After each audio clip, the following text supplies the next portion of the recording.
मछरी कढ़ाई में करिए पिया, मछरी कढ़ाई में धरिए पिया।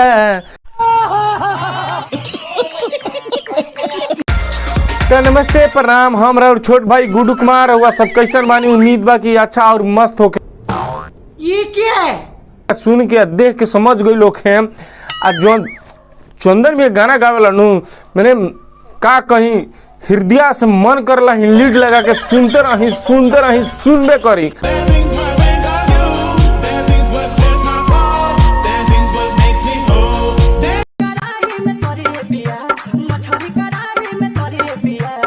काहे से कि ये गाना के हम बहुत बार सर्च करनी कि बहुत लोग कहला कि गाना खराब बा, गाना खराब।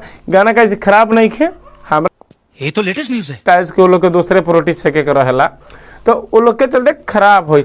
हमरा हिसाब से नो खराब, मैंने हमरा हिसाब से कोनो गाना खराब नहीं है। गाना के तनी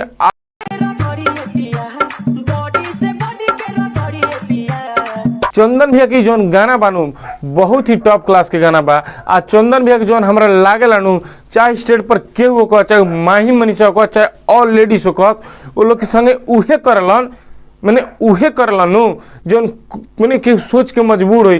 कैसे माही मनीषा भी अपना खातिर हुई लोग कहीं ना कहीं चंदन भैया से अच्छा, मैंने चंदन भैया इतना वो लोग है स्टेटस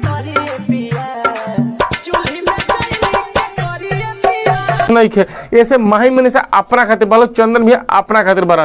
तो चंदन भैया सब केहू के संगे, चंदन चंचल जन बारे उन सब केहू के संगे उहे हरकत करेलन, मैंने उहे काम करेलन जोन उनका अच्छा लागे। या ई ना कि माही मनीषा इनका के छोड़ दे, ई ना कि नया नचनिया बालो चाहे ऐसे ऑलरेडी छोटा मोटा बालो प्रोग्राम दे वाला, तो ये लोग संगे जे मनोजी वो टाइप के हम फीलिंग कर सकते नहीं, यानी वो लोग संगे डांस कर सकता नहीं। तो ऐसे कोनो चंदन भैया के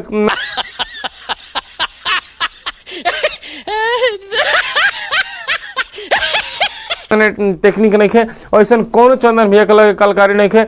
ऐसे मजा वाला जानते रहो लोग, भाई लोग सुन के दिल गदगद हो जाला। जानते रहो का है जैसे कि चंदन भैया के जो टेक्निक बानू, मैंने उनकर काला बानू यानी जो आवाज बानू, यानी जो गावे लनू आ जौना पर सुर न धले बारनू ढोड़ी सीरीज पर सुन के मजा जाला। आ जानते रहो लोग जा लोग चंदन चंचल ऑफिशियल पर ही गाना बा। अब ये कौन है बे? आप भैया के गाना देखो लोग ना, भैया के प्यार दुलार सपोर्ट करो लोग। तब तक लिए जय माता जी।